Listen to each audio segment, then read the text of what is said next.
प्रभु का दास भाई साइलेस बीजापुर में थे और वहीं पर अभी भी सेवा कर रहे हैं। कोरोना में चले गए थे, आप सभी लोग उनका लिए प्रार्थना किए हैं। आज हमारे मध्य में अभी उनकी वचन की या गवाही की जो है सेवा है और अभी गवाही देंगे, अपना परिचय पूरा बताएंगे। Yes brother, welcome. Suresh Chinna भाई, आपको स्वागत करते हैं, गवाही दीजिए। सभी को जय मसीह की। जितने यहाँ पे भाई बहन जुड़े हुए हैं उन सबको जय मसीह की, विशेषकर परमेश्वर के दास को भी जय मसीह की। सबसे पहले, क्या मेरा आवाज आप सुन पा रहे हो? आपका आवाज क्लियर है ब्रदर? सुनाई दे रहा है। हाँ, क्लियर है जी, थैंक यू। सबसे पहले आप सभी को जय मसीह की। और अभी विशेषकर मैं अपने जीवन की गवाही चाहता हूँ, जैसे कि प्रभु के दास ने बीते दिनों में बताए थे। तो सबसे पहले मैं मेरे गवाही बांटने से पहले एक वचन पढ़ेंगे, उसके बाद मैं प्रार्थना भी कोशिश करूंगा, उसके बाद मेरे गवाही आपके सामने बांटूंगा। भैया आधा घंटा ना? हाँ, आधा घंटा ब्रदर। जी भैया, थैंक यू। यूहन्ना रचित सुसमाचार उस भाग में से एक वचन पढ़ूंगा मैं। यूहन्ना रचित सुसमाचार 14 अध्याय उसका 6वां पद हम सभी लोग जानते हैं, तो भी मेरे जीवन में जो कार्य हुआ है इसी वचन से हुआ है, इसलिए इस वचन को मैं पढ़ता हूँ। यीशु ने उससे कहा, मार्ग और सत्य और जीवन मैं ही हूँ। बिना मेरे द्वारा कोई पिता के पास नहीं पहुंच सकता। प्रभु साथ करे, मैं जोर से प्रार्थना करूंगा। प्रभु जी, अनुग्रहकारी परमेश्वर पिता, मैं हृदय से धन्यवाद करता हूँ, विशेषकर फिर से एक बार जवानों के बीच में प्रभु जी जो कार्य मेरे जीवन में किया है, प्रभु जी मुझे जिस तरह अंधकार से अद्भुत ज्योति में लाया है, प्रभु उस गवाही को बांटने का अवसर दिया, इसलिए मैं हृदय से धन्यवाद करता हूँ। परमेश्वर पिता, इस तरह प्रभु जी हमारे संगति को, इस समय को आशीष कीजिए। परमेश्वर पिता, आपके सहायता अनुग्रह दया चाहते हैं, यीशु के पवित्र नाम से प्रार्थना करता हूँ, आमीन। आमीन। सबसे पहले मेरे गवाही को मैं 3 भागों में बताना चाहता हूँ। मेरे बचपन के सोच, मतलब जो सोच प्रभु के मार्ग में लाए हैं, वो सोचों को मैं बताना चाहता हूँ। दूसरा, मैं प्रभु यीशु मसीह में कैसे आ गया हूँ, कैसे प्रभु यीशु मसीह को मैं पहचाना हूँ, इसके बारे में बताऊंगा। तीसरा, मैं किस तरह प्रभु की सेवा में समर्पण किया हूँ, इसके बारे में मैं बताऊंगा। सबसे पहले मेरा नाम भी बताऊंगा, परिचय भी करूंगा मैं। मेरा पुराना नाम है सुरेश। जब प्रभु में बपतिस्मा लिया है, मेरा नाम साइलेंस रखा गया है। मेरा नाम है सुरेश, मेरा पिताजी का नाम चिन्ना गावड़े। मैं महाराष्ट्र का रहने वाला हूँ, छोटा सा गांव का रहने वाला हूँ। मेरे गांव से किसी दूसरे गांव जाने के लिए या कुछ इलाज के लिए जाना है तो काफी दूर जाना पड़ता है। एक तरफ 25 किलोमीटर जाना पड़ता है, दूसरी तरफ लगभग 15 किलोमीटर जाना पड़ता है, तीसरी तरफ नदी है और हम कहीं नहीं जा सकते हैं। तो मैं काफी जंगल के गांव से बिलोंग करता हूं और मेरे बचपन के सोच ऐसे थे कुछ। मैंने बचपन में सुना था कि जो लोग पवित्र जीते हैं वे लोग परमेश्वर के राज्य में पहुंचेंगे। कौन सा परमेश्वर कौन है ये सब मैं नहीं जानता था, लेकिन मेरे मन में ये प्रश्न होता था हमेशा। ये शब्द कहीं से तो मैं सुना था, इसलिए ये मन में होता था कि अच्छा जीवन बिताएंगे तो परमेश्वर के राज्य में जाएंगे। तो दूसरा बात है, इसी तरह मेरे जीवन में मृत्यु का डर भी रहता था। मेरे जीवन में बहुत डर होता था, मृत्यु का डर। यदि कोई गांव में मर जाता है तो मैं काफी दुखी होता था, बहुत डर जाता था। तो इस तरह मृत्यु का डर भी था। जीवन के अंत के विषय में कुछ भी जानकारी या आशा मुझे नहीं था। तो इस तरह मेरा जीवन बीत रहा था और हमारा गांव में कोई मसीह नहीं है। हमारे गांव से लगभग मसीह लोग एक तरफ 35 किलोमीटर दूर में रहते हैं, दूसरी तरफ लगभग 20 किलोमीटर की दूरी पर रहते हैं, लेकिन हमारे गांव में कोई भी मसीह लोग नहीं है। मेरे बचपन में मैं यही सुना था कि मसीह लोग रहते हैं और उन्हें नहीं छूते हैं, मसीह लोग रहते हैं और उन्हें हम नहीं चुना है, ये शब्द मैं सुना था और मसीह के बारे में कुछ भी नहीं सुना था। और मेरे जीवन में ये जो डर था, मृत्यु का डर था, वही डर परमेश्वर की खोज करने के लिए मैं उसी डर से परमेश्वर का भी खोज करना आरंभ किया है। मेरा मन में ये सवाल होता था कि हमेशा मैं कैसे परमेश्वर के राज्य में पहुंचूं। शायद ये ऐसा सवाल केवल मसीह लोगों को ही होता है, लेकिन मुझ में भी ये सवाल होता था। तो हम बचपन में क्या करते थे, जब कभी हमें दुख तकलीफ होता है, जब कभी हमें परेशानियां आते हैं, तो हम देवी देवताओं के पास जाते थे। हम बीमारी से छुटकारा पाने के लिए, स्वस्थ रहने के लिए देवी देवताओं के पास जाते थे। घर में भी और पूजा पाठ भी करते थे, लेकिन उतना ज्यादा नहीं। जब तक कभी त्योहार आता है तो ऐसे समय में ये सब करते थे। तो इस तरह हमारा जीवन था और मेरा पढ़ाई भी चालू था और मैं लगभग मैं अधिक नहीं पढ़ा हूँ, ज्यादा नहीं पढ़ा हूँ, 10वीं तक पढ़ा हूँ। और 10वीं के बाद मुझे मेरे जीवन में कुछ घटनाएं भी हुआ है, उसके बारे में भी मैं बताऊंगा ताकि उसके द्वारा भी मैं प्रभु के पास आ सका हूँ। हमारा गांव पहुंचने के लिए हमारे गांव से यदि दूसरे गांव जाना है तो एक ही जीप होता है। सुबह हमारे गांव से जाता है और शाम को हमारे गांव लौट आता है। तो ऐसे समय में मैं भी 10वीं बोर्ड की एग्जाम दे के वापस आ रहा था। उस समय में मेरे पास कुछ पैसा भी था, इसलिए उस जंगल में कुछ लोग सुसमाचार प्रचार कर रहे थे। बाद में मुझे पता चला है कि वे अब्रोन के लोग हैं। तो उनमें से मैं नया नियम बाइबल लिया हूँ और बाइबल को भी मैं पढ़ता था, लेकिन बाइबल मुझे कुछ भी समझ में नहीं आता था। वो नंबर 20 में दिया गया था, नया नियम पूरा मैं कुछ पढ़ा हूँ, लेकिन उसमें से कुछ भी समझ में नहीं आया है मुझे। और उस बाइबल को भी मेरे पेटी में मैं रखा था, अभी भी होगा शायद मेरे पास वो बाइबल। तो इस तरह मेरा जीवन बीतते गया है और मैं प्रभु में कैसा आया हूँ, ये आपको बहुत बड़ा सवाल हो सकता है। गांव के लोग कभी भी प्रभु के पास नहीं आते हैं जब तक उनको बीमारी या परेशानी नहीं आता है। तो इसी तरह हमारे परिवार में भी एक बहुत बड़ी समस्या आया है। कुछ सालों के बाद मेरे माँ की तबीयत बहुत बिगड़ गया है और मेरी माँ बहुत परेशान हो गई है और हमारे पास जो कुछ था, हम जो कुछ कमाए थे, सारा खर्चा हो गया है और उस समय हमें कोई मदद करने वाला नहीं था। हम सभी देवी देवताओं के पास चले गए, जादू टोना करने वालों के पास चले गए और सभी लोगों के पास जाते थे, लेकिन किसी प्रकार की भलाई हमको नहीं हुआ है। और इसके द्वारा हम हर जगह जान लेते थे कि कहाँ जाना चाहिए, अभी क्या करना चाहिए। बहुत से लोग सलाह देने वाले होते हैं।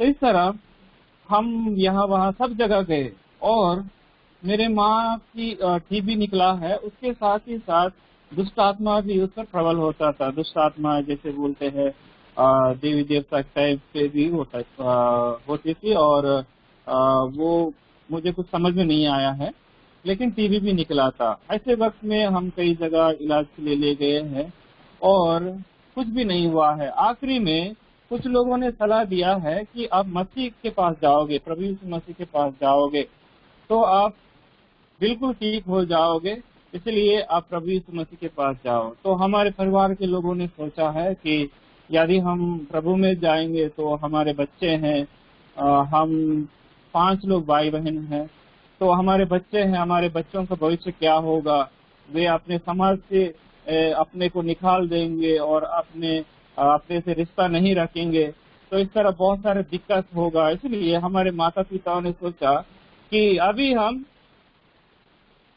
आपके लिए घर अलग बनाएंगे और हम अलग रहेंगे, चाहे कुछ भी हो हम प्रभु के पास चले जाएंगे। इस तरह हमारे माता पिताओं ने डिसाइड किया है और साइकिल से लगभग 35 किलोमीटर चले गए हैं। 35 किलोमीटर जाने के बाद वहां पे भी उनको कुछ चर्च पता नहीं था और वे लोग भी ढूंढते ढूंढते चर्च खोजते खोजते चले जा रहे थे। ऐसे समय में एक परिचय का व्यक्ति मिला है। वह व्यक्ति ने हेब्रोन की चर्च बनाया था। जब उसको ये परेशानी सब बताया गया तो उसने हमारे माता पिताओं को हेब्रोन की चर्च में ले गए हैं, जो हेब्रोन का ब्रांच है। तो इस तरह हेब्रोन से परिचय हुआ है और हमारे माता पिताओं ने भी बहुत खुश हो गए हैं, क्योंकि उन्होंने पहले जाने से पहले हमसे कहा था कि आप यदि हम प्रभु में जाएंगे तो आपको छूने नहीं देंगे, आपको भी समाज से अलग करेंगे, हम तो बूढ़े हो चुके हैं, हम किसी न किसी रीति से आप मर जाएंगे, लेकिन आप तो रहने वाले हैं। इस तरह सोच के हमको घर अलग बनाएंगे सोच के गए थे। लेकिन वापस आने के बाद मैं उनके चेहरे में एक अलग सी खुशी देखा।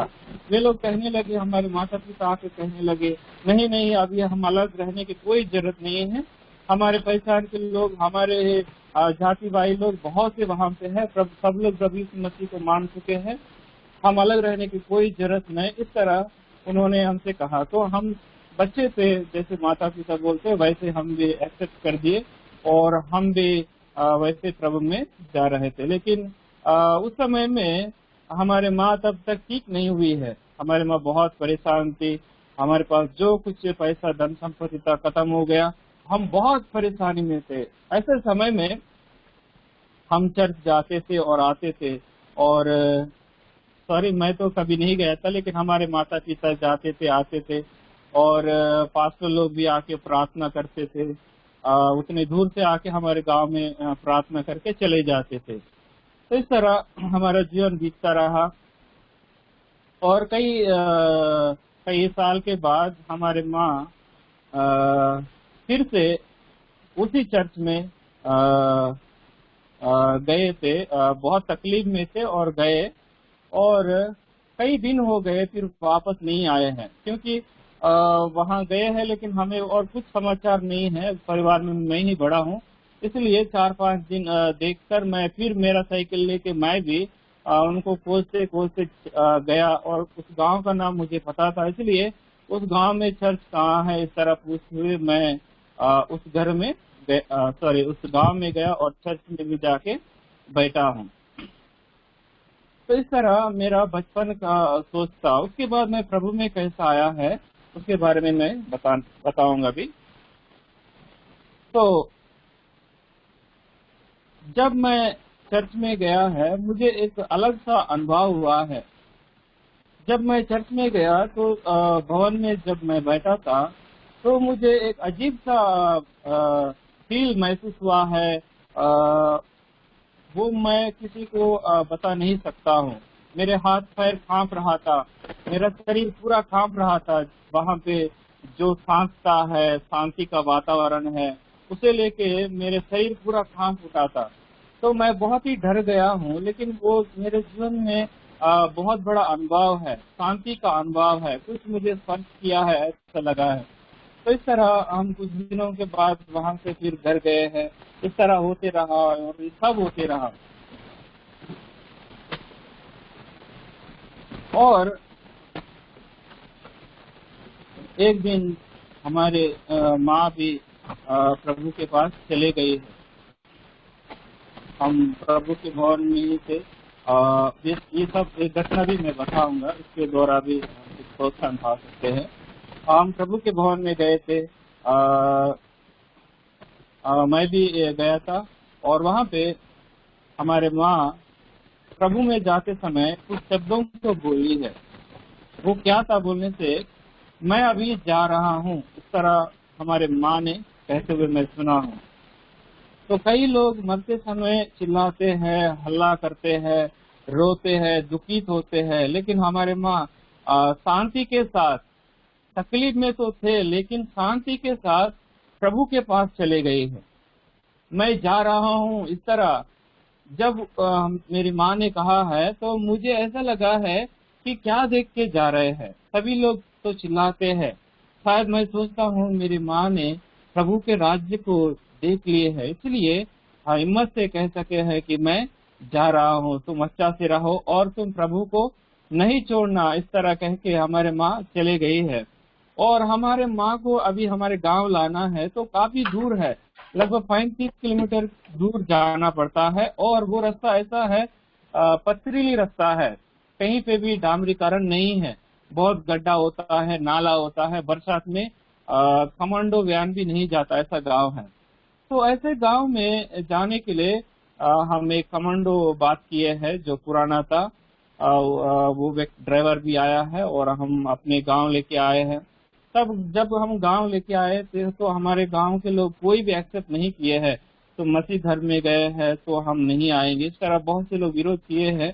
तो उस समय में हमें भी बहुत दुख लगा था, तो भी कार्यक्रम को करने के लिए हम, मेरे पिताजी और मैं, दो भाइयों ने हमारे माँ को उठा के ले गए और हम दफना के वापस आए हैं। और मुझे ये बहुत दुख भी लगा था क्योंकि हमारे गांव के लोग, जैसे ही हम मसीह में जा रहे हैं इस बात का पता चला, तो हमारे गांव के सभी लोग, मेरे मित्र जो थे, मैं जिसके साथ खेलता था, जिसके साथ दिन रात रहता था, वे सभी लोग मुझे छोड़ दिए हैं और मेरे जो कुछ मैं देता हूँ वे नहीं खाते थे। एक दिन ऐसा हुआ है कि हम जंगल में गए थे, एक मेरा दोस्त को प्यास लगा है, मेरे पास पानी था, उसके पास पानी नहीं था, लेकिन वो बिल्कुल पानी नहीं पिया है।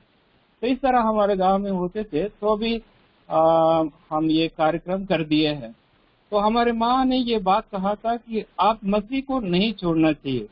हमारे माँ भले ही प्रभु के पास चले गए हमको छोड़ के, तो भी हमारे माँ ने इस बात को कहा है क्योंकि हमारे माँ प्रभु के प्रेम को देख चुकी थी।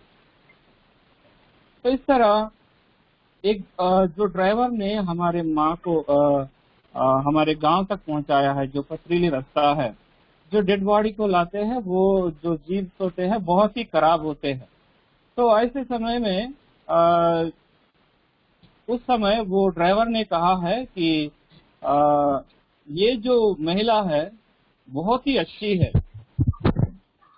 ये जो महिला है बहुत अच्छी है। मैं कई सारे डेड बॉडियों को ले गया है तो भी मुझे ऐसा अनुभव नहीं हुआ है, कभी मुझे ऐसा अनुभव नहीं हुआ है। मेरे जीभ में ब्रेक भी नहीं है, मेरे जीभ में ब्रेक भी नहीं है, तो भी मेरे गाड़ी इतना आसानी से चला है कि मुझे ऐसा कभी महसूस नहीं हुआ है। मैं हाईवे में ले जाता था लेकिन मेरे जीभ कहीं दौड़ता था, इधर दौड़ता था, लेकिन मेरा जीभ इतना अच्छा आया है बोल के गवाही दिया उसने। तो मैंने सोचा मेरे माँ अच्छा है तो क्यों मर गई। ये तो कहता है कि मेरी माँ अच्छा है, यदि मेरी माँ अच्छा है तो क्यों मर गई। ये भी मेरा बहुत बड़ा सवाल था, ये भी मेरा बहुत बड़ा सवाल था। तो अभी उस समय मुझे इसका जवाब नहीं मिला है। और ये सब कार्यक्रम हो गया है। उसी तरह हम प्रभु में जाते थे, कई संदर्भ में हम दूर भी हो गए थे क्योंकि हमारे लिए कोई संगति नहीं था। संगति करना है तो लगभग हमको 35 किलोमीटर जाना पड़ता है। तो इसलिए हम कभी कभी सोचते थे कि समाज के दबाव से हम मसीह से अलग हो जाएंगे, फिर से अपने समाज में मिल जाएंगे, इस तरह सोचते थे। लेकिन मुझे एक तरफ मसीह को छोड़ने की इच्छा भी नहीं है क्योंकि मैं पहली बार मसीह के प्रेम को देखा था, मसीह लोगों का प्रेम को देखा था। तो अभी कुछ डाउट था, तो भी मैं उनके प्रेम में कुछ अंतर देखा था। तो इस तरह दूसरी बार जब वही व्यक्ति दूसरी बार मैं उसके साथ ही यात्रा कर रहा था, हमारे गांव से फिर उधर जाना पड़ता है कई सिटी में जाने के लिए। तो उसी व्यक्ति के बगल में मैं बैठा था और ड्राइवर वही था। हम जहाँ पे हमारे माँ को दफनाए हैं वहां पे हम छोटा सा कब्र बनाए हैं, क्रूस लगाए उसके ऊपर। वो जंगल गांव है तो भी हम क्रूस लगाए, क्योंकि बहुत से लोगों ने बताया था कि क्रूस लगाना चाहिए। तो इस तरह उस क्रूस को देखकर फिर से वो कहने लगा है कि ये जो डेड बॉडी है मैंने लाया था, क्योंकि मैं उसका बेटा हूँ। ये बात वो नहीं जानता था। फिर से कहा है कि ये जो डेड बॉडी लाया हूँ, तब मुझे ऐसा लगा है कि कोई मुझे मेरा जीव को चला रहा है। तो इस तरह मैं जब सोचा, इस बातों को सुना मैं, तो मुझे ऐसा लगा है कि परमेश्वर हमारे माँ को तो ले लिया है, लेकिन परमेश्वर ने मुझे नहीं छोड़ा है। परमेश्वर मुझे नहीं छोड़ा, इस बात का निश्चयता मुझे हुआ है।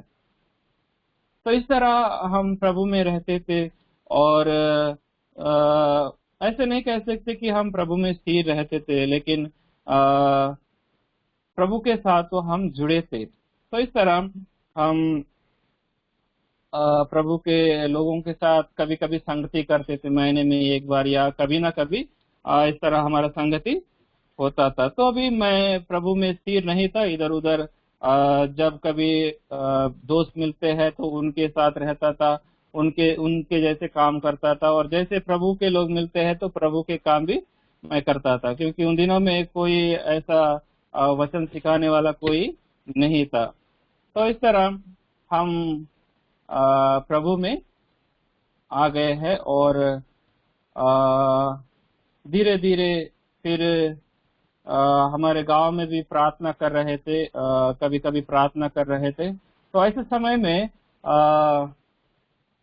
मुझे एक सवाल आया है कि मैं अभी यहाँ नहीं रहना चाहता हूँ, मैं कुछ ना कुछ काम करना चाहिए और मेरे परिवार को पालना चाहिए। इस तरह मुझे सोच आया है। तो मैं कुछ काम करने की खोज में मैं 10वीं के बाद रोक दिया था, फिर से दोबारा पढ़ाई करने के लिए एडमिशन किया था। फिर से दोबारा पढ़ाई करने के लिए एडमिशन किया था, फिर से स्कूल जाना शुरू किया। उसी समय में मुझे बहुत बड़ा समस्या आया है, और मुझे बहुत बड़ी बीमारी लगा है, और मैं इस तरह बहुत परेशान हो गया हूँ। और मैं फिर से आगे कुछ भी नहीं पढ़ सका, केवल मैं 10वीं तक ही रोक दिया। उसी तकलीफ के समय में मैं फिर चर्च में रहने लगा, जाके चर्च के लोगों के साथ रहने लगा। और मुझे चर्च के लोगों का प्रेम बहुत ही अच्छा लगा था। तो भी मुझे डाउट था, क्योंकि मैं हमारे गांव में कभी भी हमारे परिवार के लोग कोई भी ऐसे प्रेम करते समय या अच्छा बात करते समय मेरे जीवन में मैं कभी भी नहीं देखा था। और मैं केवल कहते हैं ना कि आपके तरह भी होंगे शायद, नक्सलियों के साथ भी हम ऐसे मिलते थे, जब उन लोग आते खाना देते ये सब करते थे। तो उनका प्रेम भी बहुत अच्छा था, हमारे गांव वालों से उनका प्रेम अधिक था। तो मैं उनके प्रेम को देखा, इनके प्रेम को देखा, इनका प्रेम उनका प्रेम सही लग रहा है, लेकिन वे लोग जब कभी थोड़ा सा गलती होता है तो इतने मारते हैं कि मार भी डालते हैं। तो मैं भी सोच रहा था मन में कि इन लोग भी ऐसे धोखा देने वाले होंगे, दिखावटी प्रेम करते होंगे, ऐसा सोचा था मैं। तो भी कुछ दिनों के बाद मैं ये समझ पाया कि ये प्रभु का प्रेम। तो मेरे परिवार में मैं ऐसा प्रेम कभी नहीं देखा, और मेरे रिश्तेदारों में भी ऐसा प्रेम कभी नहीं देखा, और मेरे गांव वालों में भी ऐसा प्रेम कभी नहीं देखा था। इसलिए वो प्रेम से मैं आकर्षित हुआ है और प्रभु के लोगों के साथ रहने लगा। और उसी बीच में मुझे हमेशा ये लगता था कि मैं तो उद्धार पाया हूँ, मैं तो सच्चाई को ग्रहण किया हूँ, और इसी बारे में मैं सबको बताना चाहिए। ये मेरे मन में हमेशा होता था। जब मैं पहली बार हमारे माँ को लेके हम चर्च में गए थे, उस समय से मेरे मन में ये होता था कि मैं हमेशा हमेशा सोचता था कि मैं सबको सुसमाचार सुनाना चाहिए, इस गांव के लोगों को सबको सुसमाचार सुनाना चाहिए, सबको प्रभु में लाना चाहिए, क्योंकि प्रभु ही परमेश्वर के पास पहुंचने का मार्ग है। इस तरह मैं सोचा, और ये मेरा मन में रहता था। तो इस तरह मैं प्रभु के भवन में रहता था, और प्रभु ने मुझे बूझ दिया है कि मैं सेवा करूं, मैं सेवा करूं, प्रभु ने बूझ दिया। तो मैं सोचा कि मैं कैसे सेवा कर सकता हूँ, मैं तो पढ़ा लिखा नहीं हूँ, मैं कैसे दूसरों के सामने बात कर सकता हूँ, मैं कैसे वचन बोल सकता हूँ। इस तरह बहुत सारे सोच मेरे मन में था। तो इस तरह तो भी मैं प्रार्थना करता रहा और परमेश्वर के दासों के साथ रहा और कई साल तक उनके साथ, मतलब जहाँ कहीं उन लोग जाते उनके साथ जाता था और उनका जो कुछ काम है वो मैं करता था और उनके लिए एक सहायक के रूप में मैं हमेशा उनके लिए रहता था। और इस तरह एक दिन हम एक जगह मीटिंग के लिए गए थे। मतलब अभी मैं किस तरह सेवा में आया उसके बारे में बताऊंगा। एक दिन हम मीटिंग के लिए गए थे। उस जगह में परमेश्वर की दास से मैं छिप रहा था, क्योंकि वे लोग बड़े हैं, मैं तो पढ़ा लिखा नहीं हूँ, मैं छोटे से गांव से आया, इसलिए उसे देखकर मैं बहुत डरता था और मैं उसको देख के छिप रहा था। उसको जय मसीह तक भी मैं नहीं कहा, लेकिन परमेश्वर के दास मुझ पर ध्यान दे रहा था और सारा मीटिंग हो गया। घर जाने के बाद उसने कहा कि मुझे तब से ऐसा लग रहा है कि तुझे प्रभु ने सेवा में बुलाया है। आपके गांव के लोगों को तू सेवा में आपके गांव के लोगों को आप सुसमाचार पहुंचाना है, उद्धार में लाना है। इस तरह परमेश्वर के दास ने कहा।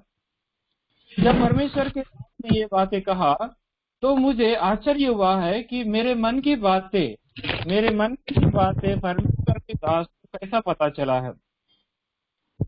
मुझे बहुत आश्चर्य हुआ है। जो मेरा मन में था, मैं प्रभु की सेवा करूंगा, मैं अपने गांव के लोगों को सुसमाचार बताना चाहूंगा, इस तरह जो मेरा मन था वो कैसे परमेश्वर के दास जान सका है, क्योंकि मैं उससे छिप रहा था। तो भी वो उसने बताया कि तू प्रभु की सेवा करना है, क्योंकि प्रभु ने मुझसे कह रहा है। तो भी मैं विश्वास नहीं किया है।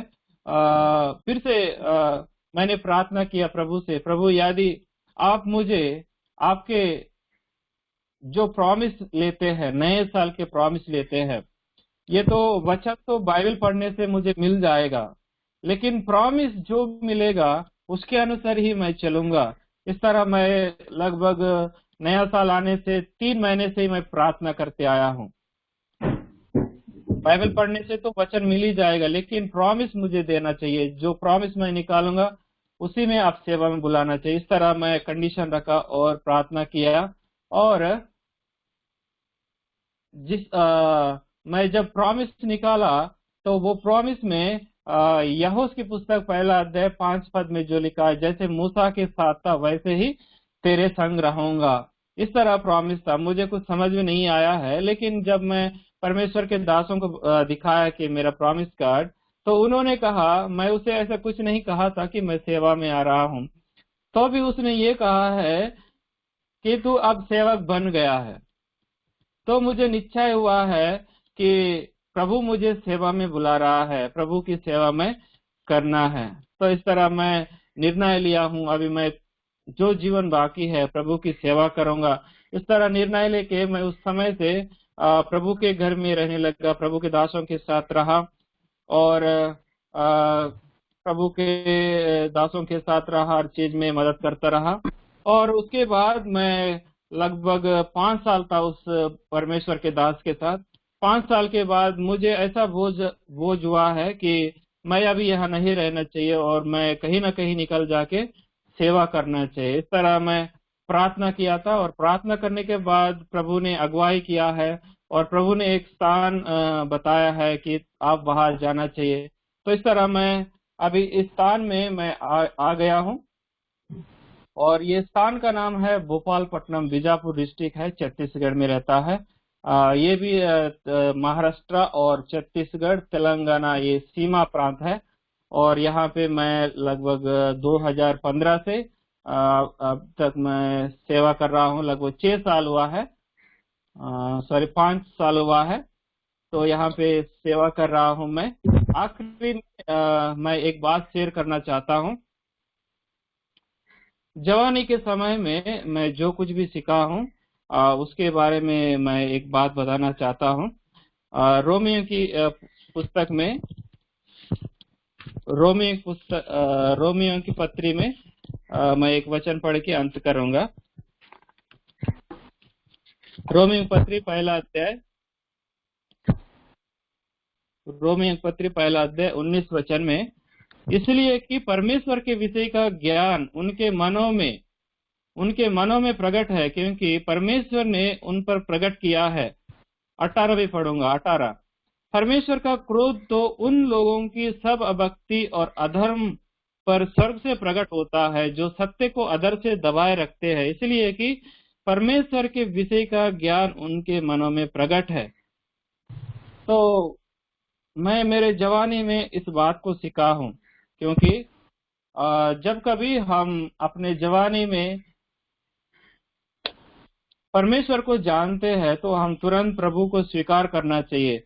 यदि हम स्वीकार नहीं करेंगे, अपने इच्छा पूरा करने के लिए हम प्रयास करेंगे, तो निश्चय परमेश्वर का क्रोध प्रकट होता है। निश्चय ही परमेश्वर का क्रोध प्रकट होता है। परमेश्वर कभी भी हमें अपने ज्ञान को प्रकट किए बिना हमें कभी भी ताड़ना या दंड कभी नहीं देगा। मुझे इस बात का बहुत विश्वास है।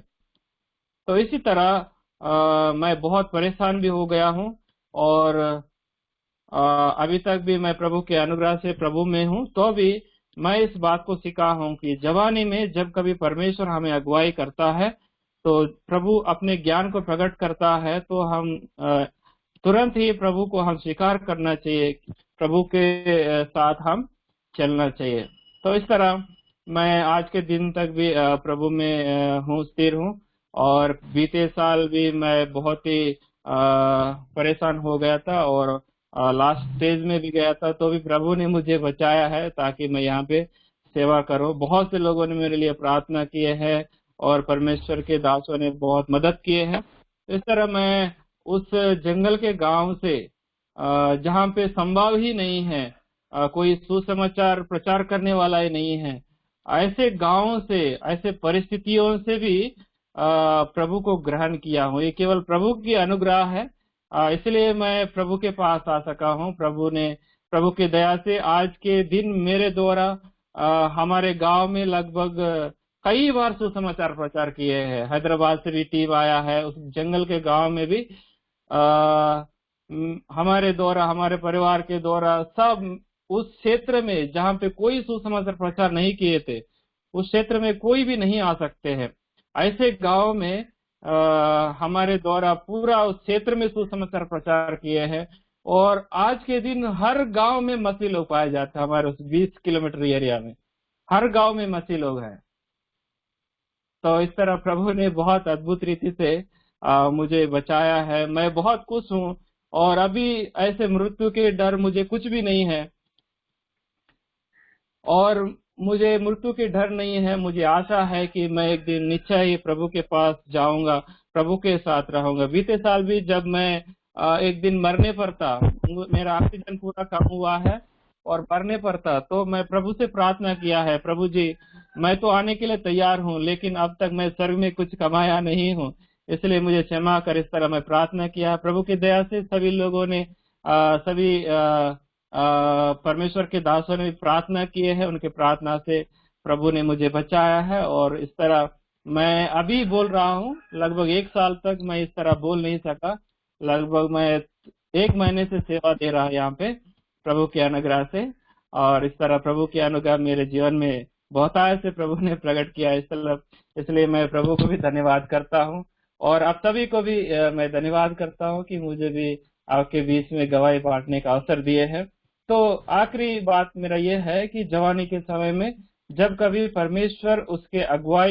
परमेश्वर हमें अगुवाई करता है, उसका ज्ञान देता है, तो उस समय जरूर हम प्रभु को स्वीकार करना चाहिए, नहीं तो प्रभु का क्रोध हम पर आ जाएगा। तो इस तरह मैं प्रभु का क्रोध की सामना भी मुझे करना पड़ा, क्योंकि मैं जब प्रभु ने मुझे सेवा में बुलाया था, तो मैं नौकरी करने के लिए कुछ ऑप्शन था मुझे, तो इसलिए मैं उसकी ओर जा रहा था। तो इस तरह फिर से प्रभु ने लौटा कर मुझे प्रभु की सेवा में लाया है, समय दिए है। इसलिए प्रभु के दास को भी जय मसीह की। और इस तरह मेरे गवाही का अंत करता हूँ। जय मसीह की। भाई शैलाश भाई को मैं 2017 या 18 में मिले होंगे। ब्रदर। जी कहाँ? दिल्ली जी में हम भाई मिले थे, गॉड सर्वेंट मीटिंग जी दिल्ली में था। तो इर्मिया अंकल का टीम था और इधर से हमारे भाई लोग, मकड़ी गुटा से भाई, नाम क्या है, सामुएल भाई का, सामुएल। सामुएल। जी हाँ, भाई सामुएल भाई के साथ भाई आए थे, भाई शिलास भाई। और वहाँ पर भाई नवीन मिंज हमारा झारखंड के हैं, रांची जिला में। अभी वो मजरी से बलारसा में शायद ट्रांसफर हो गए हैं। जी भाई और लास्ट मंथ उन्होंने ऐसे प्रेयर रिक्वेस्ट दिया था। तो भाई के साथ भाई नवीन मिंज, भाई सामुएल, मैं, हम लोग गॉड सर्वेंट फास्टिंग प्रेयर था बल्लभगढ़ में। तो वहाँ पर हम लोग मिले थे भाई के साथ, और मुझे वहाँ पर सेवा करने का भी अनुग्रह मिला। और भाई का गवाही भी वहाँ मैं पहली बार सुना था। और उनके साथ हम लोग, और पहले बार हम लोग, मैं भी दिल्ली गया था। और कौन सा ट्रेन में हम लोग चढ़ा था भाई, बहुत घुमा हम लोग हैं प्रभु में। याद नहीं। सुसमाचार जो अभी जो ट्रेन सब चलता है जो उधर, वो, तो हम लोग गए थे उधर, प्रभु का धन्यवाद हो। तो उसके बाद हम भाई से मिले उधर गंजाम में, गंजाम डिस्ट्रिक्ट में, उधर सुसमाचार सुनाते समय मिले थे। और यशुदास भाई उधर सेवा करते हैं आचका में। फिर जी भाई के साथ हम जगदलपुर में मिले। अनेक जगह में हम भाई के साथ हमारा मुलाकात होती रहे। भाई भी जवान है, या शादी भी नहीं हुआ ना आपका ब्रदर? हाँ, शादी नहीं हुआ है। तो इनके लिए प्रार्थना करिए, समय पर प्रभु नव जीवन साथी भी प्रकट करे। प्रभु अद्भुत रीति से पिछले साल छुड़ाया। अब लगातार भाई के लिए प्रार्थना किए हैं, और इसके लिए प्रभु आज हमारे मध्य में सुसमाचार के लिए खड़ा करा। प्रभु ने अद्भुत रीति से जवान को सिधाई से चलने वालों को सेवा में बुलाया है। आइए हम उनकी सेवा के लिए छोटी प्रार्थना करें। कौन सा भी जगह में सेवा कर रहे हैं भाई जी? Bhopalpatnam, Bhopalpatnam, right. Bijapur district, Bhopalpatnam. Bijapur district है।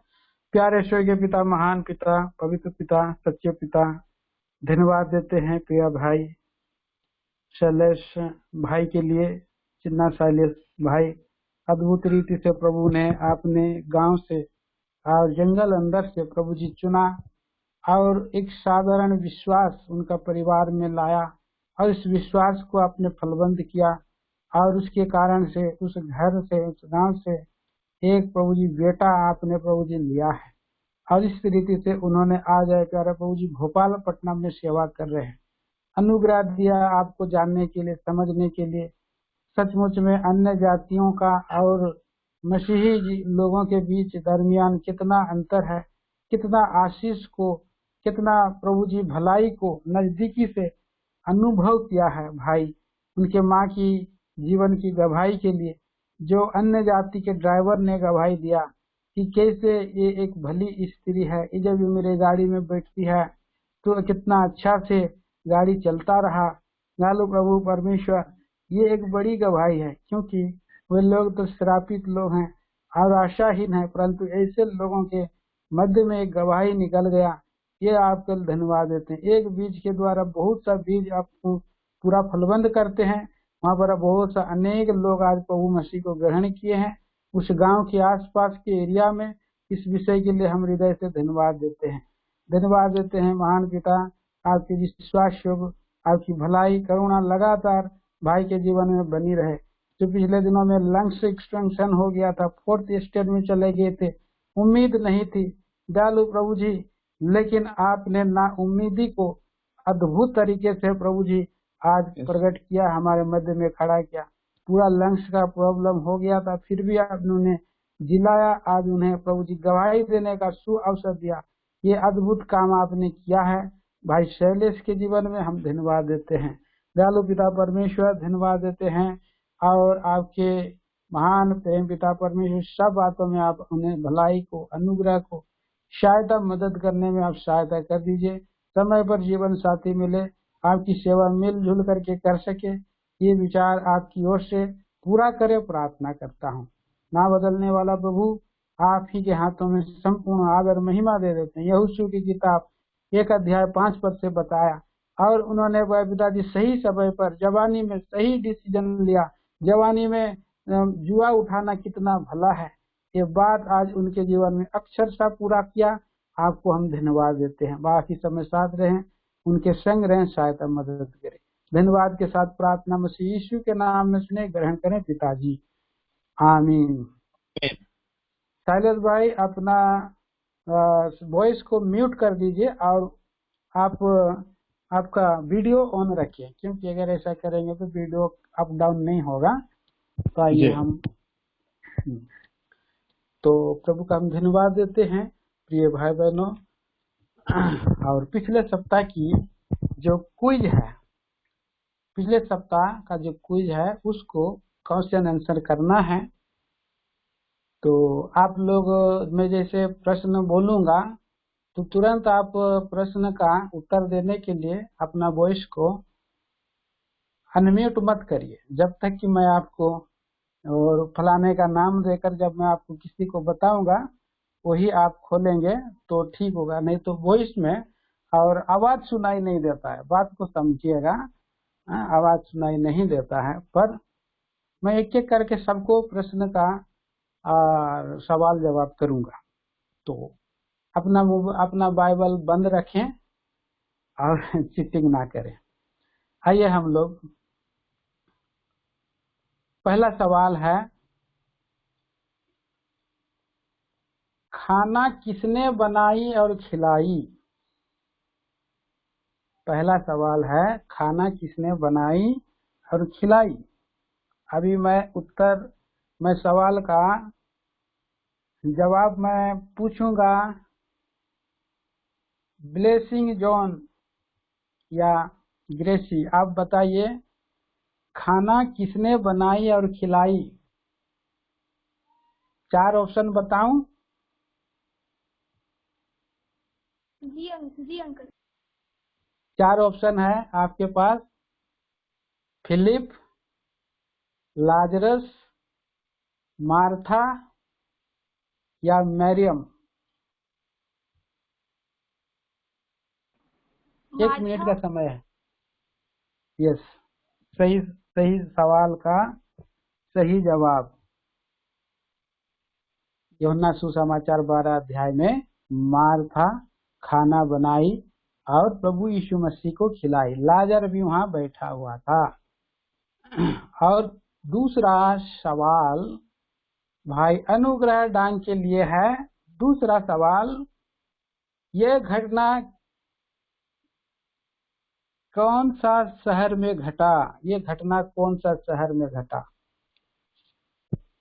अनुग्रह डांग, क्या आपको ऑप्शन बताएंगे या आप बिना ऑप्शन बताए उत्तर देंगे? बेतनिया। जी, आपका सवाल का सही उत्तर है बेतनिया। 4 शहर का नाम है, कफरनाहूम, बेतनिया, बेतलेहम, यरूशलेम। जिसमें बेतनिया एक शहर है, उसमें प्रभु यीशु मसीह गए थे और वहां भोजन परोसा गया और मार्था खाना पकाई। किसने प्रभु यीशु के चरणों में बहुमूल्य इत्र उंडेल दिया? सुनीता सिस्टर बताइए, किसने प्रभु यीशु के चरणों में बहुमूल्य इत्र उंडेल दिया? क्या ऑप्शन बताना होगा?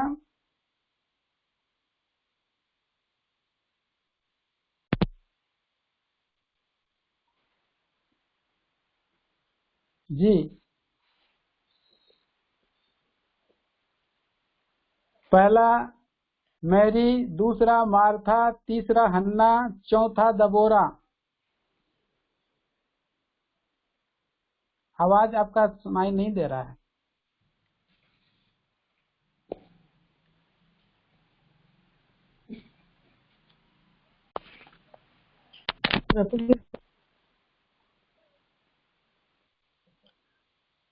किसने प्रभु यीशु के चरणों में बहुमूल्य इत्र उंडेल दिया? आवाज बताइए, क्लियर नहीं आ रहा है।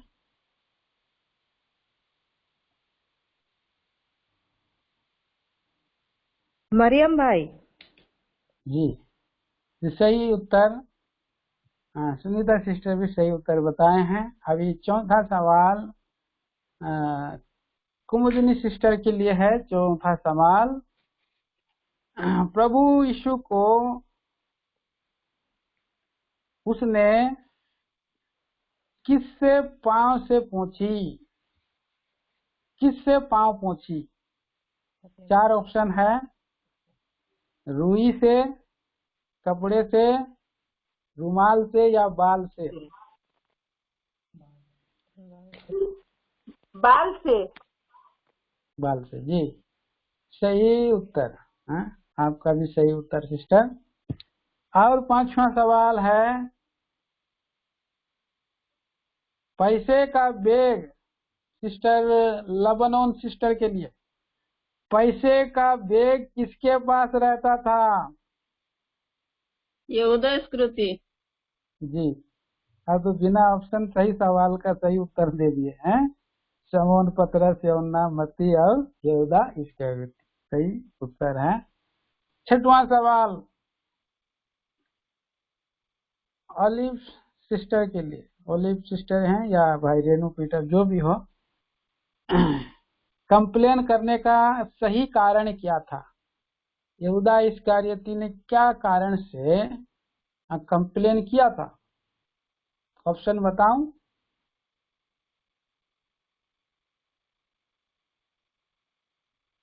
ऑलिव सिस्टर आप हैं? ऑलिव सिस्टर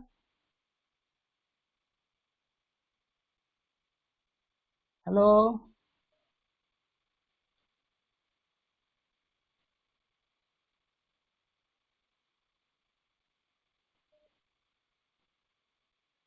कंप्लेन करने का सही कारण क्या था ऑलिव सिस्टर?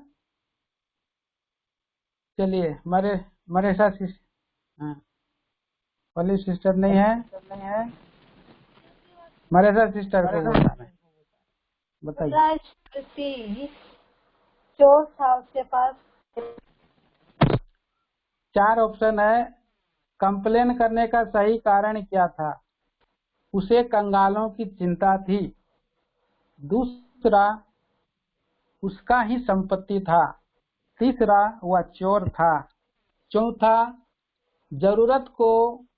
जरूरतों को रोटी देना चाहता था। चोर था। चोर था जी। नंबर तीसरा नंबर सही उत्तर है। 6 नंबर का भी सही उत्तर आया। 7वां प्रश्न है। 7वां प्रश्न है, यीशु ने कहा, वह जो अपने प्राण को प्रिय जानता है, वह सवाल ध्यान से सुनिएगा, वह जो अपना प्राण को प्रिय जानता है, रूथ हरपाल आपके लिए है। वह यीशु ने कहा, वह जो अपने प्राण को प्रिय जानता है, 4 ऑप्शन है। वह जो अपना प्राण को प्रिय जानता है, पहला ऑप्शन जीवित रहता है। दूसरा ऑप्शन बुद्धिमान है। तीसरा ऑप्शन मेरे पीछे हो लेगा। चौथा ऑप्शन खो देता है। कौन सा है?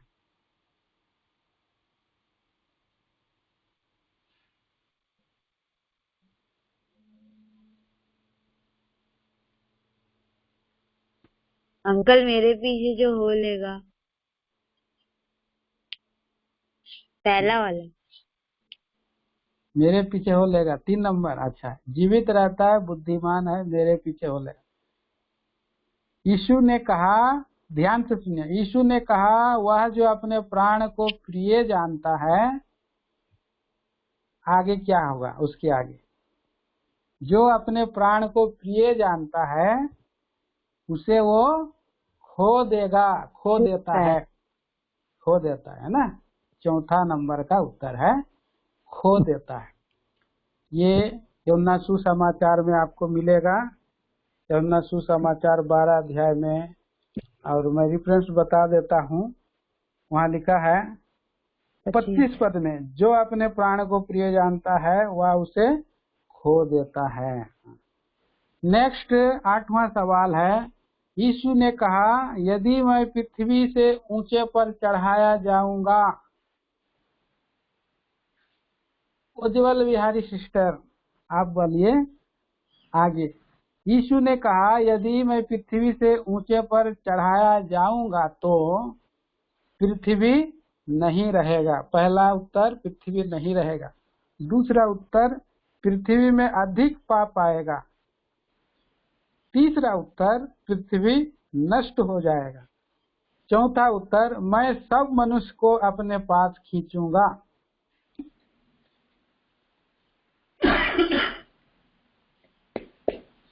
उज्जवल बिहारी सिस्टर आपके लिए आप कौन सा उत्तर देते हैं?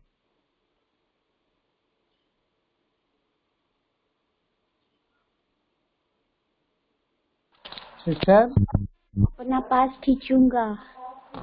यस, मैं सब मनुष्य को अपने पास खींचूंगा। सही उत्तर है सिस्टर। और नेक्स्ट सवाल है, इधर कौन है अभी? शिशिर है, शिशिर भोई। हाँ, यीशु से मिलने किस देश से आए थे? यीशु से मिलने के लिए लोग किस देश से आए थे? पहला उत्तर कूश देश से आए थे। दूसरा बेबीलोन से आए थे। तीसरा यूनान देश से आए थे। चौथा मेसोपोटामिया देश से आए थे।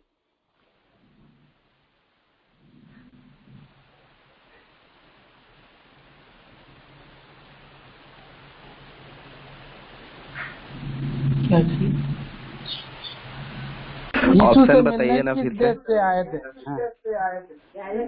यीशु से मिलने लोग किस देश से आए थे?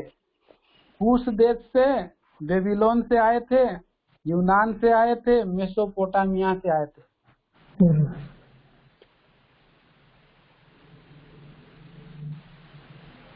बड़ा सिंपल सवाल है। श्रीमान हम यीशु से मिलना चाहते हैं बोल करके आए थे, कौन से देश से?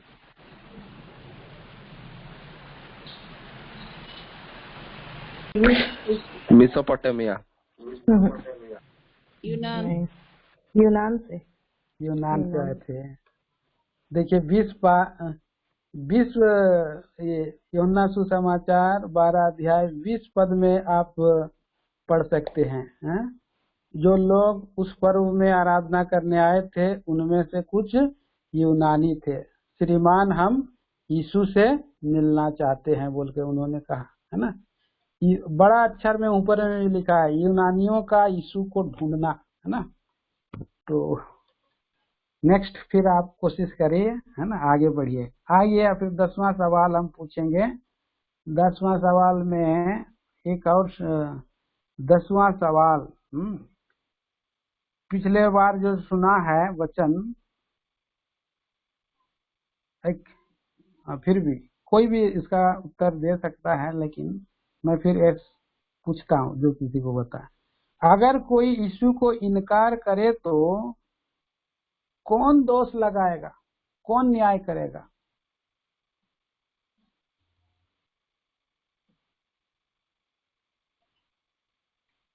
अगर कोई यीशु को इनकार करे तो दोष लगाने वाला कौन है? प्रश्न का उत्तर जो है, ओलिव सिस्टर है अभी? सुन रहे हैं मेरा आवाज? अच्छा, नहीं है, कोई बात नहीं। लेबनान कुजूर सिस्टर आप बताइए।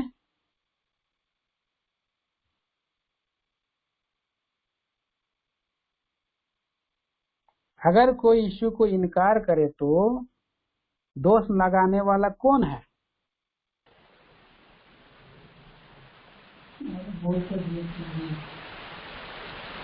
जॉन भाई भी बता सकते हैं या लेबनान सिस्टर, दोनों में से कोई।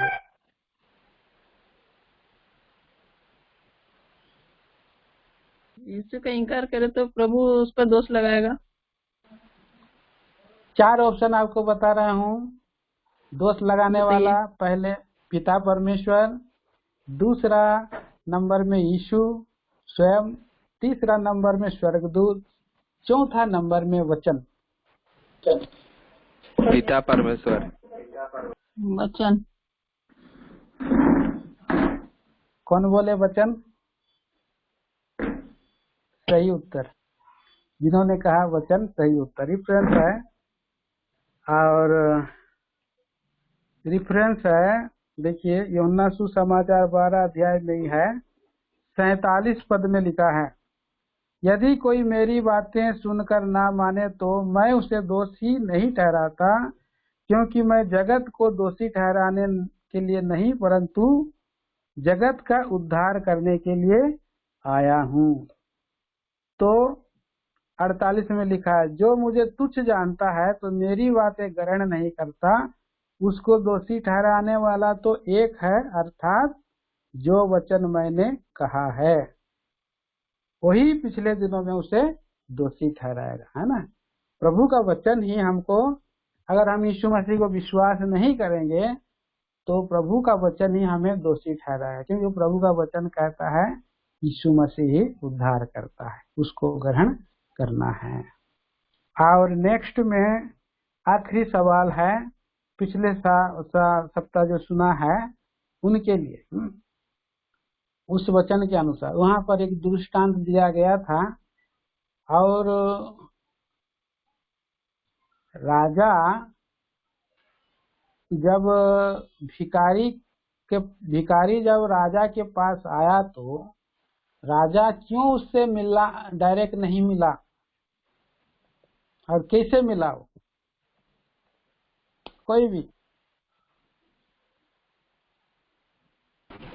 क्योंकि वह गंदा था, कपड़ा गंदा था, जूता सब कुछ गंदा था, इसलिए नहीं मिला। फिर कैसे मिला उससे? उसको नहलाए नहाए, वो नहाया, उसके बाद अच्छा जूता अच्छा कपड़ा पहनाया, उसके बाद मिलने गया। जी जी, सही उत्तर है।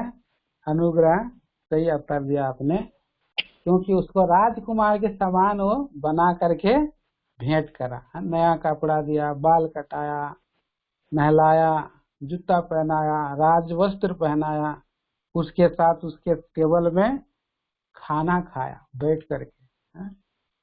वैसे प्रभु यीशु मसीह लोगों को आदर करना है, करने के लिए ही प्रभु यीशु मसीह ने कहा कि अभी वो समय आता है कि पुत्र की महिमा क्या करना है, होगा।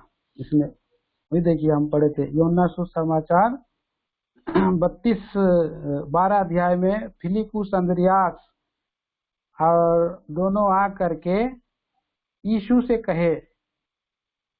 इस पर यीशु ने उससे कहा, वह समय आ गया है कि मनुष्य के पुत्र की महिमा।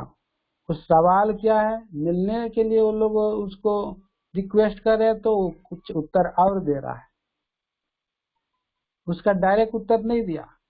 प्रभु, ये लोग यूनानी लोग यीशु प्रभु आपसे मिलना चाहते हैं, तो क्या कहता है, वह समय आ गया है कि मनुष्य के पुत्र की महिमा हो, और गेहूं का दाना का उदाहरण उसने दिया। क्यों? क्योंकि प्रभु जब उन लोगों को जब बात करेगा, भेंट करेगा, तो ऐसे ही वो उन लोगों को विदा नहीं करेगा, है ना। सुलेमान राजा के पास जब शिवा रानी भेंट करने आई, कैलाश भाई, ब्रदर शैलाश चिन्ना सलिए साहब का वीडियो ऑन रखें, आप केवल वीडियो को ऑन रखिए, है ना। वॉइस क्योंकि मेरा वीडियो ऑफ हो जा रहा है, इसके लिए आपको बोल रहा हूँ। तो सही उत्तर दिया भाई अनुग्रह डांग, प्रभु आपको आशीष दे। आइए हम लोग अगले सप्ताह के लिए थोड़ा सा और संदेश की ओर हम जाएंगे। आज एक सुंदर उदाहरण भाई ने कहा, उस वचन के अनुसार भाई ने आखिरी में जाते जाते सिलास भाई, शैलेश भाई ने कहा कि ये मैंने सही समय पर जवानी में मैंने मेरे प्रभु को और स्थान दिया, जीवन में स्थान दिया। ये भी बहुत बड़ी गवाही है प्रभु, आपको और मेरे जीवन में भी सही समय को जानना है, समझना है, और सही समय में सही उत्तर देना है। ये सब उपदेशक की पुस्तक में से 12 अध्याय में से पढ़ते हैं और पहले 11 अध्याय का 9 पद हम लोग पढ़ते हैं। भाई अनुग्रह पढ़ने में सहायता करें। भाई अनुग्रह सब उपदेशक 11 अध्याय का 9 पद।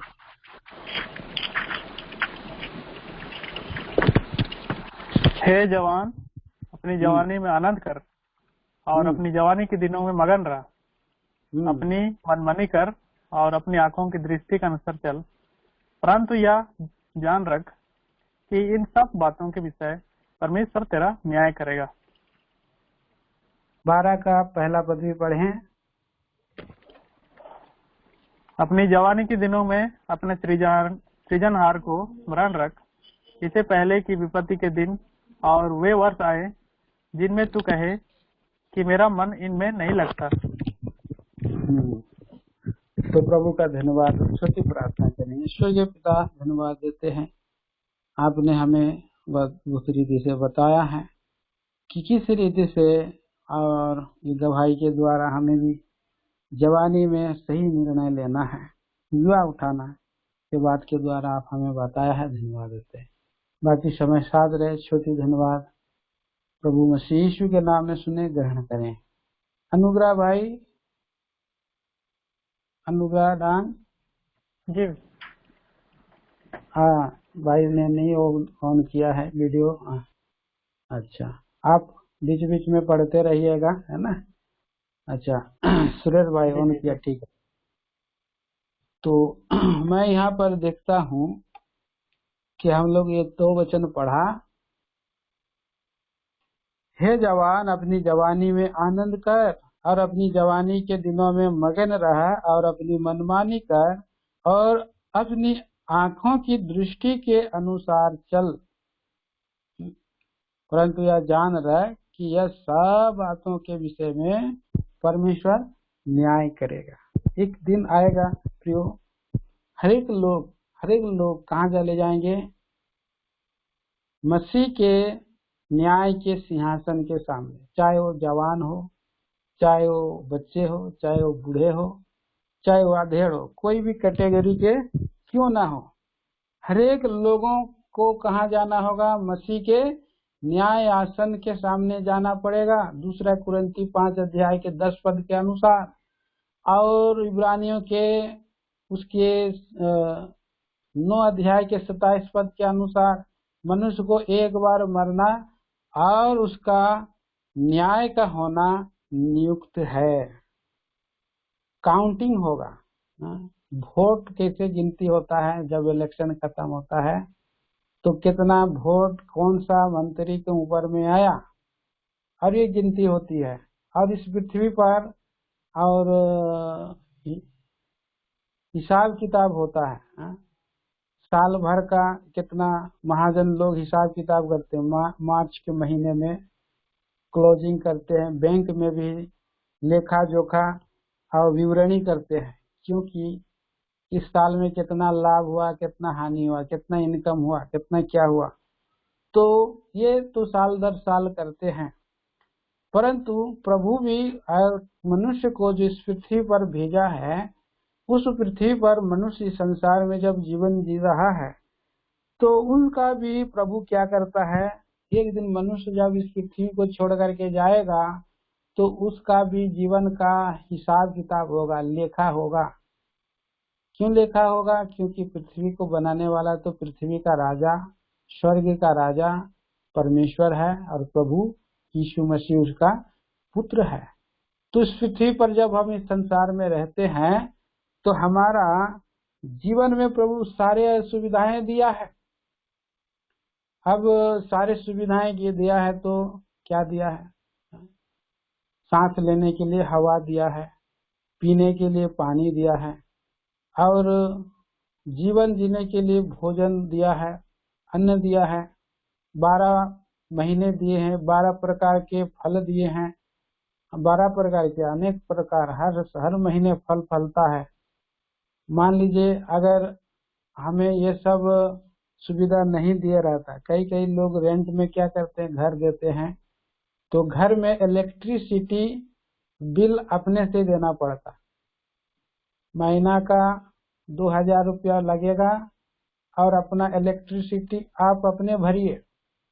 ऐसे उनको अब उसमें कूलर चलाइए, एसी चलाइए, जो कुछ भी चलाइए, उसका बिल आपको भरना पड़ेगा।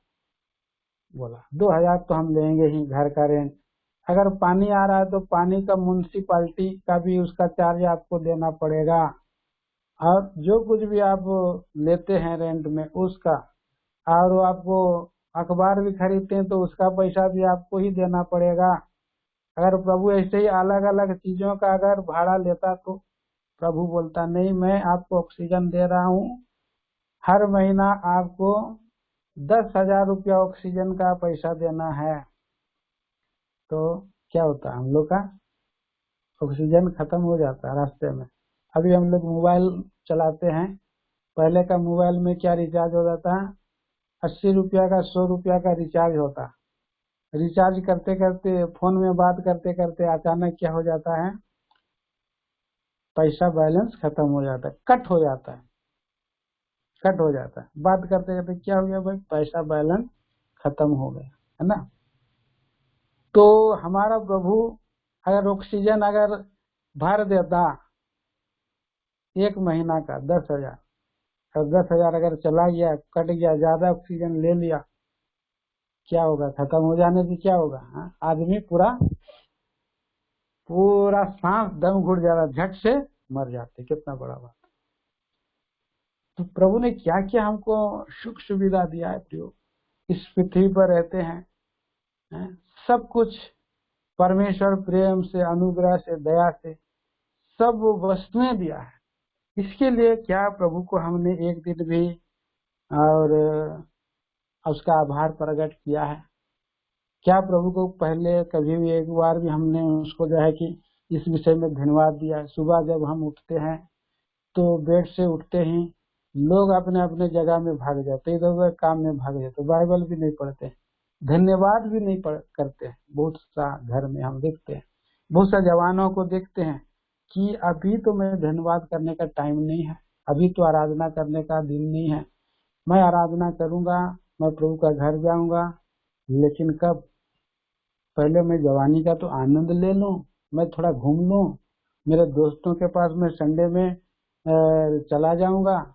बहुत सारे लोग संडे में छुट्टी भी नहीं लेते हैं, बोलते हैं और दूसरा दिन भले छुट्टी मिले लेकिन संडे में छुट्टी नहीं लेते। जवानी में प्रभु का समय को और देना है, अपने जीवन का समय को प्रभु में देना है। यहाँ पर यही पद को हम देखते हैं सबोपदेशक के उसका 10 अध्याय में 11 अध्याय का 9 पद में, हे जवान अपनी जवानी में आनंद कर और अपनी जवानी के दिनों में मगन रहा, अपनी मनमानी कर, अपने आंखों की दृष्टि के अनुसार चल, परंतु यह जान रख कि इन सब बातों के विषय में परमेश्वर हिसाब मांगेगा। घर से अगर माता पिता बाजार सब्जी खरीदने के लिए भेजते हैं, क्या क्या करते हैं, बाजार से क्या क्या खरीद लाया, टमाटर लाया, बैगन लाया, भिंडी लाया, और क्या क्या वस्तुएं लाया, कितना कितना लाया, कितना फ्रूट लाया, कितना पैसा खर्च हुआ, एक लिस्ट। हम जब सेवा में करते थे, सेवा में जाते थे पुणे में, प्रभु के दास भाई पोल जेकब, वो सब कुछ सामान हम जाते थे लेकर आते थे, सबका हिसाब हम लोग पेन में लिख करके जाते थे, लिख करके लाते थे पैसा, और उसको बच जाता था उनको हम जिम्मा दे देते थे। हिसाब पूरा रखते थे। और इसी रीति से हमारे जीवन में भी प्रभु क्या करेगा, इन बातों का, एक एक बातों का हिसाब लेगा। सच्चा न्याय प्रभु है, वो भंडारीपन हमको सौंपा है। हमारा उठने का समय, खाने का समय, चलने का समय, प्रभु का समय कहाँ है? प्रभु पूछेगा मेरा समय कहाँ है? तो हम क्या हो जाएंगे प्रियो? हम दोषी ठहरेंगे। प्रभु यीशु मसीह इस संसार में आए, इस जगत में अभी हमने वचन पढ़ा 12 का 38 में, कि प्रभु का वचन हमें दोषी ठहराएगा, है ना। प्रभु का वचन हमें ये मांगेगा, न्याय मांगेगा। तो सही समय है जवानी में हम सेवा करें। कई लोग प्रभु यीशु मसीह को जवानी में ग्रहण नहीं करते, बुढ़ापे में हम ग्रहण करेंगे, हम शादी करने के बाद ग्रहण करेंगे बोलते। शादी करने के बाद फिर के बाद 2 साल के बाद क्या हो जाता है, 1 साल के बाद बच्चा हो जाता है। तो हमको बच्चा को खिलाना है, पिलाना है, तो सेवा करने के, सुसमाचार करने का टाइम नहीं रहता, उस समय काम में चले जाएंगे। वो लोग बोलते हैं कि नौकरी करना है ना, भी तो मुझे पढ़ना है, पढ़ने के बीच में भी प्रभु को समय देना है, पढ़ते पढ़ते भी प्रभु को समय देना है। ठीक है पढ़िए, लेकिन प्रभु का जो हिस्सा है, प्रभु का जो भाग है, प्रभु का जो और समय है, प्रभु को जरूर देना है। और पढ़ते पढ़ते अगर प्रभु को भी आदर देंगे तो प्रभु का हिस्सा 10वांश समय में देना है, तो प्रभु भी हमारा आदर करेगा, हम उसका आदर करेंगे। हमारे पढ़ाई में भी प्रभु आशीष करेगा। ज्ञान और बुद्धि और समझ उसी के हैं, उसी में सारे भंडार छुपे हैं। और प्रभु का वचन का आज्ञा में बने रहेंगे तो आपका उन्नति होगी, हानि नहीं होगी। प्रभु का वचन में हम पढ़ते हैं प्रियो। और ऐसे करते हुए से जब जीवन बिताएंगे तो आपको सही समय पर नौकरी मिलेगी, सही समय पर आपको योग और प्रभु को आदर देंगे तो आप प्रार्थना भी करेंगे, भाई प्रभु जी मुझे एक सुंदर और प्रभु के भय मानने वाला एक पत्नी दीजिए जो आपसे भी प्रेम करे, प्रभु में लगे रहे। तो प्रभु वो सब का भी प्रबंध करेगा। पत्नी के लिए भी प्रार्थना करेंगे, पति के लिए भी प्रार्थना करेंगे, दोनों को प्रभु जो है समय पर देगा।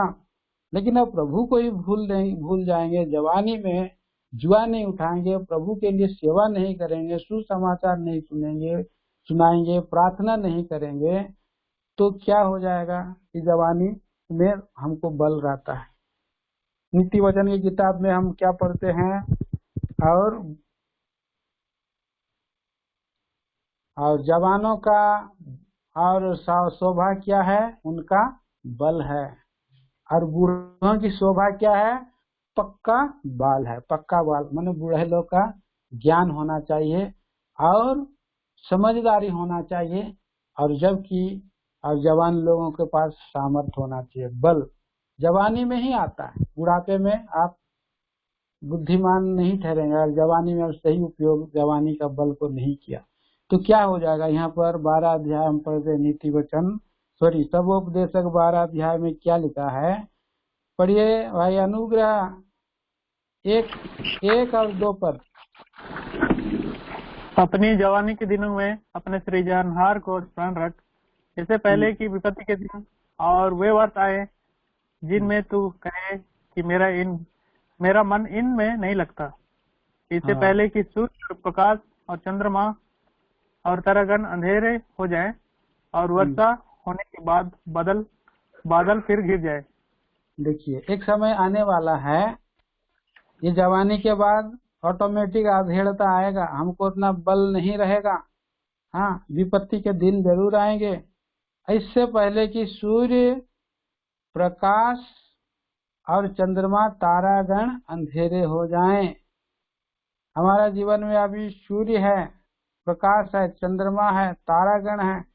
हमारे जीवन में अभी सूर्य चांद तारे चमकते हुए हम लग रहे हैं, चमकता हुआ सा हमारा जीवन है। जवानी में सुंदर लड़का भी सुंदर दिखता है, लड़की भी सुंदर दिखता है। बाद में क्या हो जाएगा, देखिए पढ़िए उसका 3 पद। उस समय घर के पहरुए कांपेंगे और बलवंत झुक जाएंगे। हाँ बस, जब एक समय आएगा ये जवानी चले जाएगी तो क्या हो जाएगा, घर के पहरुए कांपेंगे। घर के पहरुए कौन है, ये शरीर क्या है, एक घर है। ये पृथ्वी में हमारा घर है, लेकिन प्रभु कहता है कि तुम परमेश्वर के घर हो और उसका अधिकारी प्रभु यीशु मसीह है। हम परमेश्वर के घर हैं और हमारा अधिकारी कौन है, प्रभु यीशु मसीह है। तो ये क्या, ये बॉडी क्या है, एक घर है। और घर में क्या है, घर रहने से वहां पर घर में पहरुए भी रहते हैं। पहरुए मतलब ये हाथ, ये दोनों हाथ हमारा ये पहरुए हैं। कोई हमें और मारना चाहता है तो हाथ ऐसे पकड़ करके रोक लेता है, ऐसे रोक लेता है, नहीं आपको जाना नहीं है, घुसना नहीं है, आपको कुछ हानि नहीं करना है। तो ये हाथ दोनों पहरुए हैं। और उसके बाद बलवंत, पहरुए बलवंत झुक जाएंगे। बलवंत कौन है, ये घुटना है, घुटना मनुष्य का, ये पांव, ये दोनों बलवंत है, वो चलते रहते हैं, चलते रहते हैं इधर उधर। और आप थोड़ा उधर उम्र हो जाएंगे तो यहाँ पर नाना प्रकार का घुटना दर्द होता है आदमी को, घुटना भी लोग नहीं टेक सकते हैं। और इसलिए ये घुटना क्या है, ये पैर है, दोनों पैर झुक जाएंगे, शरीर का भार उठाने के योग नहीं रहते, हिलने लगते हैं, थोड़ा समय में थरथरी हो जाती है, कंपकपी हो जाती है। और उसके बाद हम देखते हैं आगे में क्या लिखा है 3 पद में, पिसनहारियां, पिसनहारियां थोड़े होने के कारण काम नहीं देंगे। पीसने वाले क्या है, दांत है, दांत पीसने वाले दांत है, ये इसको हम पिसनहारियां बोलते हैं। और वो काम करना बंद कर देंगे। क्यों, क्योंकि वे थोड़े हैं, थोड़ी रहने के कारण काम छोड़ देंगे। क्योंकि एक एक दांत गिर जाएंगे, एक एक दांत आगे वाला और यहाँ पर, और पट्टी वाला दांत गिर जाएंगे, इधर का दांत गिर जाएंगे, तो क्या हो जाएगा, आपको फिर ज्यादा और अच्छा चीज आप खा नहीं सकते हैं, दुखी आप रहेंगे। और इसलिए ये अपना पीसने वाला काम करना बंद कर देंगे तो क्या होगा, मेहनत ज्यादा करना पड़ेगा। 30 आगे पढ़िए, उसके बाद झरोखे में, पढ़िए। और सड़क और झरोखों में से देखने वालियां अंधी हो जाएगी, और सड़क की ओर के किवाड़ बंद होंगे, और चक्की पीसने का शब्द धीमा होगा, और सड़कें चलते ही एक उठ जाएगा। तो यहाँ पर हम देखते हैं, बस तो यहाँ पर हम देखते हैं लिखा है आगे में, झरोकों में से देखने वालियां अंधी हो जाएंगी। झरोकों किसको बोल सकते हैं, आँख को बोल सकते हैं। आँख अंधकार में होगा, धुंधलापन हो जाएगा। 40 के बाद आँख धुंधला हो जाता है, और उसको अभी हम लोग चश्मा भी लगाते हैं। देखिए धुंधला हो जाने से बहुत लोग देख नहीं पाते हैं, बाइबल पढ़ नहीं पाएंगे, तो और कुछ काम कर नहीं पाएंगे। और ये क्या है, झरोका है, खिड़कियां हैं, खिड़कियां अंधकार हो जाएगी, अंधी हो जाएंगी, और सड़क की ओर के किवाड़ बंद होंगे। सड़क की ओर किवाड़ मतलब ये मुंह जो है, ये है सड़क है, यहाँ पर दरवाजा, ज्यादा हम लोग बोल नहीं सकते हैं। कान भी जो है यहाँ पर सुन नहीं पाते हैं। क्यों, क्योंकि ये सड़क है, द्वार है, ये द्वार है, द्वार बंद हो जाएगी। सड़क की ओर किवाड़ बंद होंगे मतलब द्वार की ओर किवाड़ बंद होंगे। मुंह भी द्वार है, कान भी द्वार है, बंद हो जाएंगी। और चक्की पीसने का शब्द धीमा होगा, मतलब जब दांत ही नहीं रहेगा तो धीमे धीमे क्या करता है, वहां पर जो मसूड़ा है, मसूड़ा से चबाना पड़ेगा। और ज्यादा स्पीड आप खा नहीं सकते हैं। जो आदमी पहले 15 मिनट 10 मिनट में खत्म कर रहा था खाना, आधा घंटा भी लग जाता है खाना खाने के लिए। बहुत लोग धीरे धीरे चबा चबा के खाते रहते हैं। तो ऐसे बुजुर्ग हो जाने से ऐसे होता है, मसूड़े धीमी हो जाती है, आवाज भी धीमा हो जाती है। और उसके बाद क्या होता है, चक्की पीसने का शब्द धीमा, पर तड़के चिड़िया बोलते ही एक उठ जाएगा, और गाने वालियों का शब्द धीमा हो जाएगा। तो तड़के हम लोग को जल्दी नींद खुल जाएगा। अब जितना रात भी सोएंगे आपको पूरा अच्छा भरपूर नींद नहीं आएगा। मनुष्य के जीवन में भरपूर नींद नहीं आएगा, थकावट बने रहेगी और ऐसे नींद चिड़िया चहकने से पहले ही आप जाग जा सकते हैं। और उसके बाद क्या होगा गाने 5 पद पढ़िए अनुग्रह भाई। फिर जो ऊंचा हो उसे भय खाया जाएगा और मार्ग में डरावनी वस्तुएं मानी जाएगी और बादाम का पेड़ फूलेगा और टिड्डी भी भारी लगेगी और भूख बढ़ाने वाला फल फिर काम न देगा, क्योंकि मनुष्य अपने सदा के घर को जाएगा और रोने पिटने वाले सड़क सड़क फिरेंगे। हाँ, तो हम आगे देखते हैं कि उससे जो ऊंचा बोलते हैं आप डरेंगे। फिर जो ऊंचा हो उससे भय खाया जाएगा। जो ऊंचा, जो आवाज से बूढ़ा हो जाने से, कोई भी जवान उसको कुछ बोल देने से क्या हो जाता है, डर जाता है। परमेश्वर का डर भी लगेगा। अभी उसी समय याद आएगा परमेश्वर प्रभु दया करना बोलेगा। मार्ग में लगेगा कोई मृत्यु की परछाई तराई में है और मेरे पीछे में पड़ा है बोल करके उनके अंदर में एक डर जो है और उसके अंदर में रहेगा। और इसी रीति से आगे हम पढ़ते हैं, बादाम का पेड़ फूलेगा, टिड्डी भी भारी लगेगी, भूख बढ़ाने वाले काम फिर काम ना देगी। बादाम कैसे होता है? सफेद होता है। बादाम का बीज को आप फूल जाएगा, उसको निकालेंगे तो सफेद हो जाता है बादाम। इस सर में जो बाल है ना, तो क्या हो जाएगा, सफेद हो जाएगा।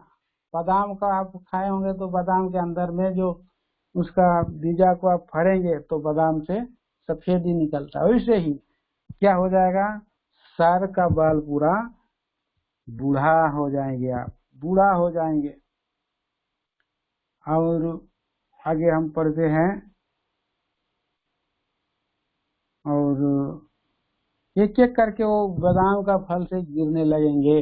फिर उसके बाद हम देखते हैं, भूख बढ़ाने वाला फिर काम ना देगी। पहले तो बहुत भूख लगता था, क्योंकि बहुत काम करते थे, भूख लगता था। अभी पेट में कुछ ऐसे परिस्थिति आएगी कि आपको भूख ही नहीं लगेगा। और आखिरी में क्या होगा, मनुष्य अपने सदा के घर को जाएगा और रोने पीटने वाले सड़क सड़क चलेंगे। तो आखिरी में सदा का घर जाना मतलब पृथ्वी पर हम यहाँ से चले जा सकते हैं, यहाँ पर हम नहीं रह सकते हैं। सदा का घर जाने के लिए तैयारी करना। उस समय आप प्रभु को पुकारेंगे तो प्रभु बोलेगा, प्रभु आप अभी बूढ़ा हो गया तभी आप मेरे पास आया है। जवानी के दिनों में तो बहुत घूमता था, इधर जाता था उधर जाता था, कभी मुझे ध्यान नहीं दिया।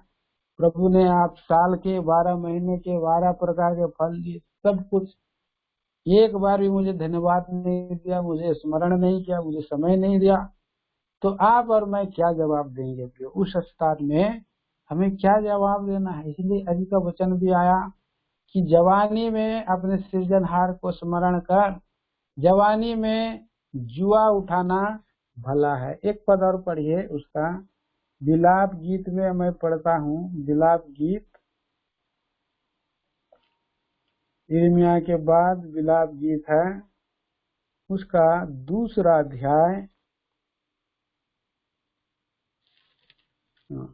3 अध्याय है और उसका 27 पद में लिखा है,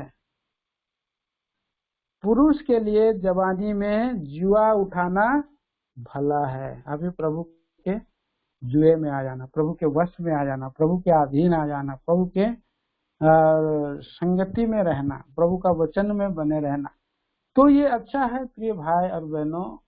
और इसका इनाम मिलेगा। प्रभु ने बोला कि मेरा जुआ अपने ऊपर ले लो और मुझसे सीखो, मैं मन में नम्र और दीन हूँ और तुम मन में विश्राम पाओगे।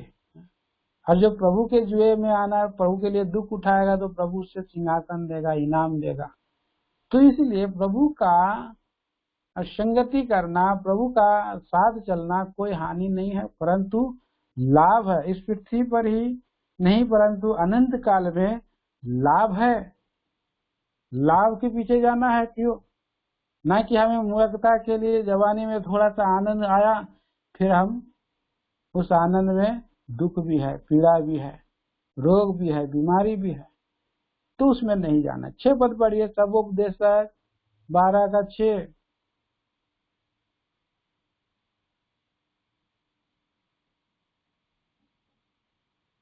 सबो उपदेशक 12 का 6। उस समय चांदी का तार 2 टुकड़े हो जाएगा और सोने का कटोरा टूटेगा और सोते का पास घड़ा फूटेगा और कुंड के पास राहट टूट जाएगा। राहट टूटेगा। तो चांदी का तार किसको बोला गया है? रीढ़ की हड्डी। हमारा जो रीढ़ की हड्डी है वो चांदी का तार है। पूरा मेरुदंड पूरा सबको संभाले रहता है, हड्डी के समान इधर उधर चारों ओर क्या हो जाएगा, एक समय आएगा चांदी का तार टूट जाएगा। नस सब जो इधर उधर चारों ओर जाता है, नस सब पूरा खून को प्रवाह करता है और खून को और सांस को, हवा को एक कोना से दूसरे कोना तक बॉडी में पहुंचाता है। ये तार के समान काम देता है। और ये इसी तार को क्या हो जाएगा, एक दिन शिथिल हो जाएगा। तार टूट जाएगा, इधर उधर से नस टूट जाता है। इसीलिए लोग कई बार लकवा हो जाते हैं, कई बार रोगी हो जाते हैं, कई बार चल नहीं सकते हैं, कई बार हाथ एकदम सूख जाता है। ये तो ऐसे परिस्थिति आ जाता है मनुष्य के जीवन में। इस बात को स्मरण रखना है। और लिखा है, और सोते के पास घड़ा, सोने का कटोरा टूटेगा। सोने का कटोरा किसको कह सकते हैं? सिर, खोपड़ी या उसको कह सकते हैं। सोने का कटोरा है, उसमें बुद्धि रहती है। घड़ा किसको कह सकते हैं? घड़ा जो है ये हमारा बॉडी, हमारा यहाँ पर जो खून प्रवाहित करता है, हार्ट, और उसको हम घड़ा कह सकते हैं। घड़ा फूट जाएगा, एक दिन घड़ा फूट जाएगा, झरने टूट जाएंगे वहां पर से, और खून बाहर अंदर पंपिंग करता है, फेंकते रहता है। वो सोता है, वो क्या होगा, हृदय का कुंड क्या हो जाएगा, एक दिन टूट जाएगा। और हृदय शरीर को जीवित रखने के लिए जरूरी है, खून फेंकता करता है। अगर वो बंद कर देगा तो खून प्रवाहित बंद हो जाएगा। खून अगर प्रवाहित बंद और हो जाएगा तो हमारा शरीर ठंडा हो जाएगा। अभी हमारा बॉडी इधर इधर खून को प्रवाहित कर रहा है, इसलिए हमारा बॉडी में गर्म। ऐसे अगर हम करते हैं तो हाथ करते हैं तो गर्मी हमको महसूस होती है, रगड़ने से हमें गर्मी महसूस होती है। जब खून जाम हो जाता है तो मनुष्य का बॉडी ठंडा हो जाता है, मर जाता है। और इसीलिए प्रिय भाई और प्रिय बहनों, जवानों, प्रभु का सेवा करना है। जवानी के दिनों में जब हमारे पास बल रहेगा तभी हमें सेवा करना। एक प्रभु का दास ने एक उदाहरण दिया था।